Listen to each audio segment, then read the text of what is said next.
Allora, eccoci qua. Se non sbaglio dovremmo avere una telefonata di un telespettatore in attesa, vediamo conferma. Pronto? Sì, salve, buonasera. Buonasera, dove chiama? Da provincia di Venezia. Dica tutto. Sono Alberto. Sì, Alberto. No, guardavo prima Le Iene, il programma. Sì. E sono rimasto veramente esterrefatto a dir poco. Ho visto, io non ero neanche a conoscenza di questa cosa qua, dell'inciuccio che hanno fatto tra Letta e le multinazionali dei giochi d'azzardo, che avevano 2 miliardi da pagare di tasse. Sì. E alla fine ne hanno pagato 600 milioni, mi sembra. Sì, sapevamo, sì. Ma allora dico io una cosa, il signor Letta mi sembra che si è fatto fuori la bellezza di 15-20 mila euro puliti per lui, così ho visto. Allora dico io, ma perché paghiamo le tasse noi? Allora ha fatto bene il signor Maradona, che tra l'altro non mi piace neanche il gesto che ha fatto e tutto, ha fatto bene a prenderci per i fondelli a noi. E quei signori che sono là, e compreso io, dovremmo vergognarci, perché siamo peggio ancora di Letta, perché stiamo ancora qui a parlare con una classe politica non corrotta, è putrefatta in tutte le maniere. Scusatemi, sai, no, ma è un'indecenza e basta. Ma quei ragazzi che sono a Roma, che hanno fatto la manifestazione pacifica, sono degli eroi. È quello che si commentava fuori onda, proprio questo. C'è la gente che si ammazza per pagare le tasse, porcaccio boia, si ammazza e lui va a fare lo sconto. Certo, no, infatti guardi, c'ha pienamente ragione. Grazie del suo contributo e della telefonata. Dobbiamo vergognarci! Certo. Grazie al nostro telespettatore. Praticamente ha fatto il sunto di quello che si diceva noi fuori onda, tale quale, insomma, Massimo Zanetti se vuole commentare la telefonata, ma c'ha ragione. La sua rabbia è più che comprensibile. Però finché resta rabbia, che la dice e manifesta non serve a niente. Il problema è questo, ci sono tante cose che se fossero a conoscenza, il telespettatore ne ha portato una che è forse grave, perché lo Stato dice ai biscazzieri sostanzialmente: vi abbiamo beccato che non pagavate, dovreste dare quasi 2,5 miliardi, vi facciamo uno sconto. Domando, ma lo sconto lo fa l'imprenditore che è in difficoltà, che non riesce a pagare? No, ma neanche la signora Maria che magari anzi gli manda le cartelle di pagamento attraverso Equita. Quindi non ha ragione, ha di più ragione, ma ne potrei dire altre. Se lo dicevo prima fuori onda, lo informo, quindi aumento la sua rabbia, che è anche la mia. I beni confiscati da parte dello Stato alla mafia ammontano a 100 miliardi di euro. Ovviamente non sono tutti disponibili, perché per verificare nel percorso giudiziale se poi sono definitivamente da acquisire come bene dello Stato ci vuole del tempo. Ma di quei 100 già 27 sono incamerati a tutti gli effetti dello Stato. Cioè lo Stato potrebbe dire: invece di fare questa manovra e menare un'altra volta gli italiani, prendo quei 27 miliardi e li uso per tappare i possibili buchi. Ma sta zitto questo si fa? No! Allora, io credo che forse quando tu, Elena, dicevi poco fa, insomma, che forse bisognerebbe che ci arrabbiassimo in tanti, forse è l'unica soluzione, perché diversamente non capisco, perché se queste cose che sono di dominio pubblico, perché lo dice Le Iene, o di dominio di chi legge i giornali, commenta e verifica le situazioni, mi domando per quale motivo chi sta al governo non immagina perché di tanto fare una non riceve neanche una bastonata in testa, neanche virtuale. O no. L'Agenzia delle Entrate che non chiede 2 miliardi ai biscazzieri è quella che oggi chiede un centesimo a un 84enne. Certo, esatto, bravissimo. Follia. E questa è la fotografia del nostro sistema. Sì. Volevo tornare un attimo sul discorso della crisi che è planetaria, globale. Io mi permetto di dire una cosa diversa. No, è solo nostra adesso, perché il resto del mondo sta crescendo. Perché ci sono paesi in forte sviluppo. Non parlo di Cina, di India, di Turchia, Vietnam, di Sudafrica, di Brasile, parlo persino di Perù. Che ha un boom economico senza precedenti. Quindi il vitello zoppo e in Europa e nel sud di Europa, perché ancora il nord Europa vive abbastanza bene, ma il sud di Europa che è in affanno, uso un eufemismo, affanno, prima ho detto sta morendo, forse sono più vicino alla realtà con questa seconda definizione. E qui non possiamo allargare il tema col fatto che tutti stanno male e quindi in qualche modo ci autoassolviamo. No, non è così. Non avevo certo questa intenzione. È stato chiarissimo. In riferimento alla situazione di qualche settimana fa, quando Letta andò a Wall Street e dice mi hanno pugnalato alle spalle mentre io stavo dicendo agli imprenditori americani venite a investire in Italia. Ma quelli non vengono se tu glielo dici. Quelli vengono soprattutto se glielo dice un politico. Vengono se tu gli crei le condizioni per investire. Oggi in Italia quelle condizioni non ci sono. No, ma è chiarissimo. Un attimo, mi dicono dalla regia che siamo riusciti a fare un collegamento, perché prima non abbiamo approfondito il discorso del pubblico impiego. Allora siamo collegati con Aldo Marturano, segretario generale della funzione pubblica della CGIL, perché ci spieghi se anche il pubblico impiego risentirà di questa legge di stabilità. Pronto? Buonasera. Sì, buonasera agli ospiti in studio. Sì, il pubblico impiego, io lo ricordo, è uno dei soggetti protagonisti dei tagli di questa finanziaria, ma anche delle finanziarie precedenti. E le misure che riguardano il pubblico impiego, pronto, mi sentite? Sì, la sentiamo tranquillamente, lei parli pure. Le misure che riguardano il pubblico impiego e il blocco ulteriore della contrattazione che avviene per il quinto anno, nel senso che per tutto il 2014 la contrattazione dei pubblici dipendenti rimane al palo. Parliamo di 4-5 mila euro persi pro capite, ovviamente per ogni dipendente pubblico mediamente, rispetto a un aumento del costo della vita dal 2009 e del 2009 l'ultimo contratto sottoscritto, quindi nel 2014 saranno 5 anni, sono mediamente 4-5 mila euro solo di retribuzione, di stipendio. A questo si aggiunge il salario accessorio, la cosiddetta produttività bloccata anch'essa. È evidente che questo incide, per le ragioni che sentivo anche dire precedentemente da Alessandra Stivali, incide perché nel momento in cui blocchi il pubblico, che vuol dire 3 milioni e 300 mila persone, questo si ripercuote fortemente sull'economia del paese, sul sistema del paese, perché evidentemente c'è una riduzione molto forte dei consumi da parte di chi comunque ha ancora un lavoro. Anche qua nel corso di questi anni per il blocco del turnover, siccome questo dato non viene quasi mai detto quando si parla di pubblico impiego, io ricordo che abbiamo 300.000 dipendenti pubblici in meno, nel senso che non sono stati sostituiti, oppure lavoratori a tempo determinato che a loro volta hanno cessato e non sono stati sostituiti. Il discorso dei lavoratori precari è un altro aspetto fondamentale nel pubblico, ne avrete sicuramente sentito parlare. Si tratta di 110.000 persone che se non si vedranno rinnovate il contratto entro il 31 dicembre, ci sono state varie leggi che hanno prorogato la scadenza, saranno anche loro fuori dal mercato, e tutto questo ha un'incidenza, ovviamente. Parliamo di gente, ripeto, che non ha un lavoro stabile, nonostante sia nella pubblica amministrazione, ma ha una ricaduta molto pesante sui servizi. E anche qui io, come dire, ricordo sempre che lo stereotipo non può essere il dipendente ministeriale, con tutto il rispetto, ma quando parliamo di lavoratori pubblici ricordiamo sempre che parliamo della sanità fondamentale, che subisce un taglio, perché si parlava di tagli alla sanità che non c'erano più. No, sono lineari sulle retribuzioni.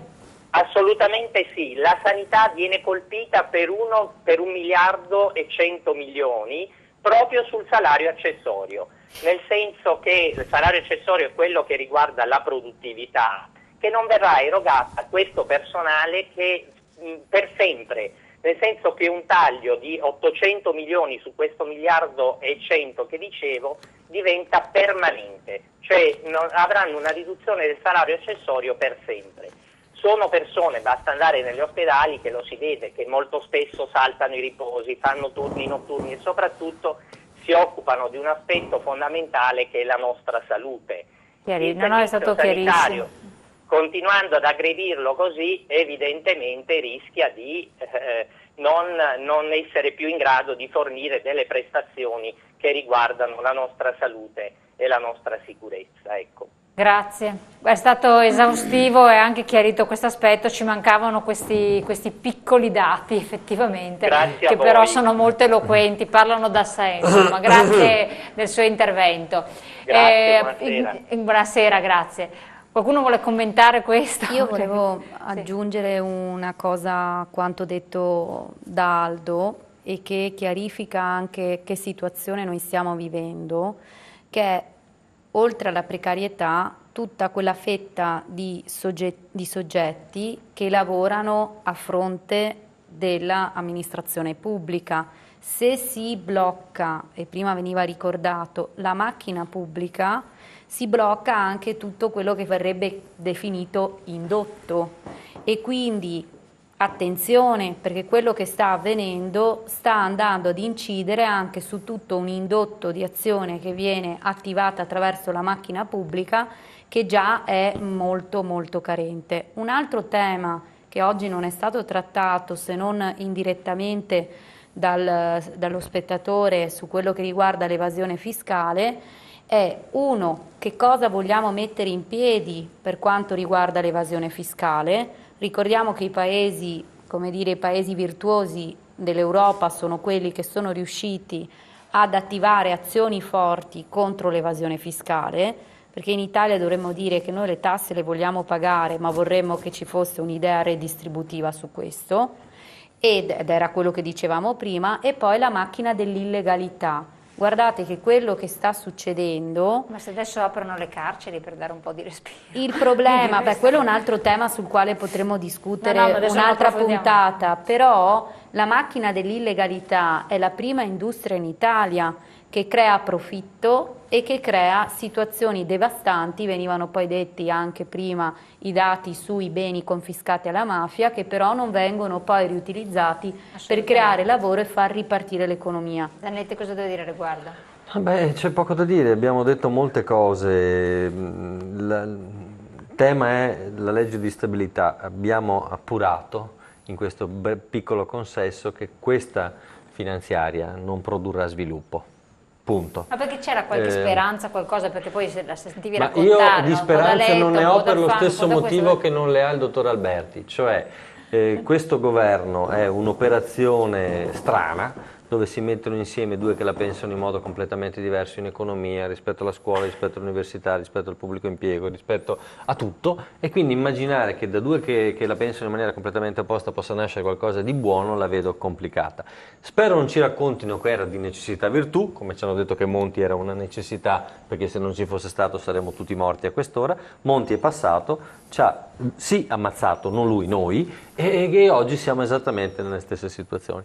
Penso che invece serva quel coraggio a cui facevamo cenno sia fuori onda ma anche all'inizio della trasmissione, con politiche che non siano queste, insomma, che sono assolutamente biascicate. Prima lei l'ha buttata là, collegandoci con questo che sto dicendo, ma noi in fin dei conti siamo commissariati, oppure ha fatto un po' un gioco di parole per capire, c'è un poco da parlare, ma siamo in una situazione di gap totale in mano di altri. Sì, era nato un dibattito un po' fuori onda, no? Si diceva siamo commissariati, decidono i tedeschi, noi non abbiamo... Allora usciamo dall'euro, si diceva, no? Era stato disegnato uno scenario di questo tipo, era stato citato il nostro passato di 50 governi in 60 anni, con periodiche svalutazioni della lira, che comunque era un sistema nostro che funzionava. Competitivo. Poi siamo entrati nell'euro nel 2001, giusto?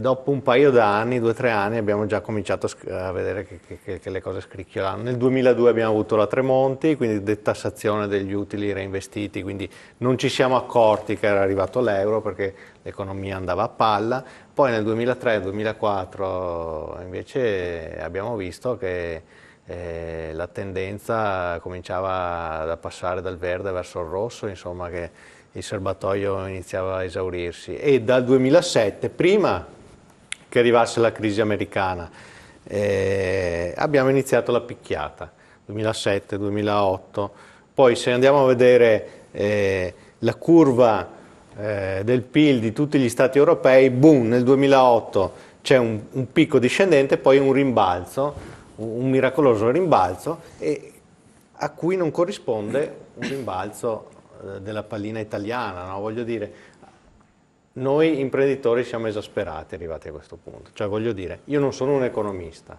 ok?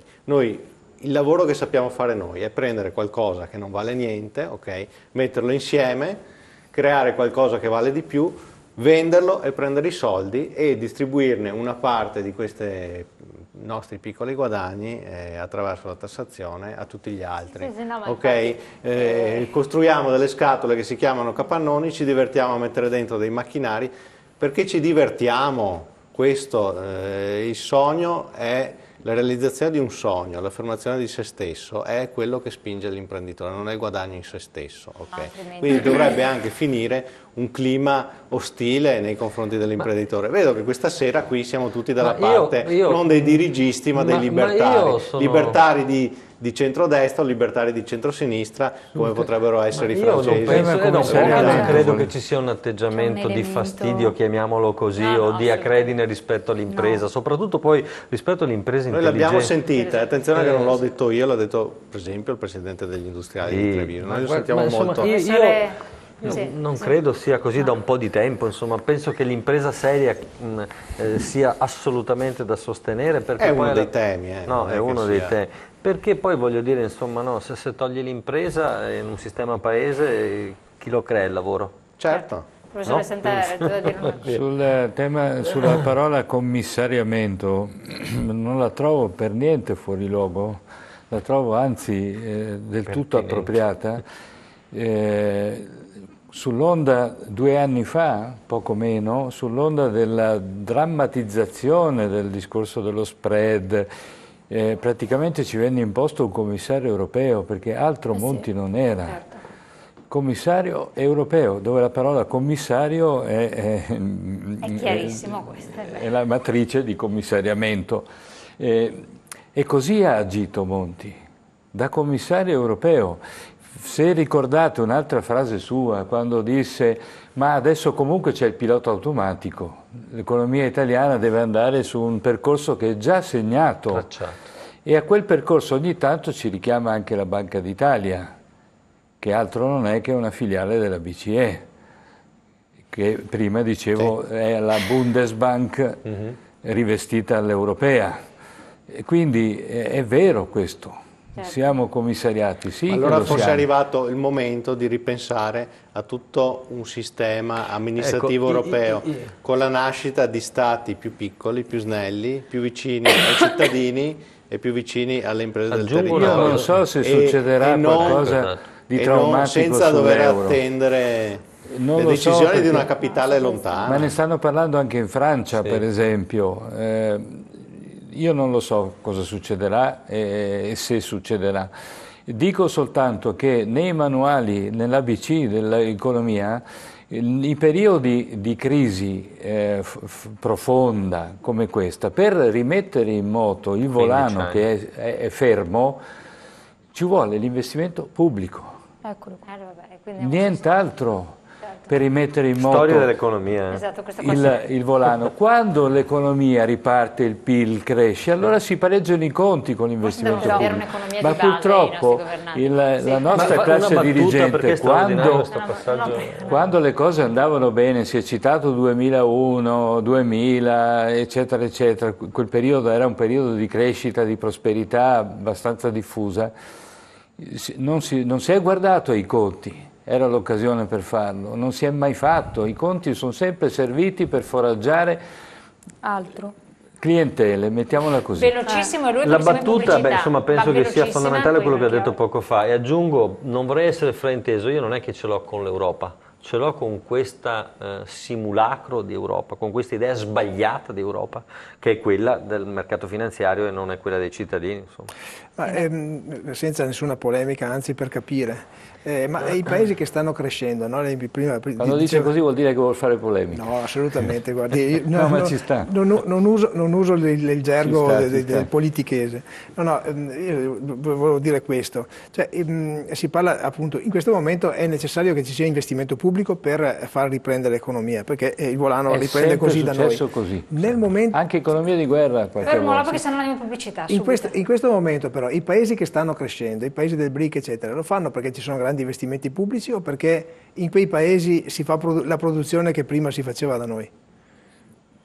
Ecco, detto questo, andiamo di rispondere, andiamo in pubblicità, poi torniamo insieme.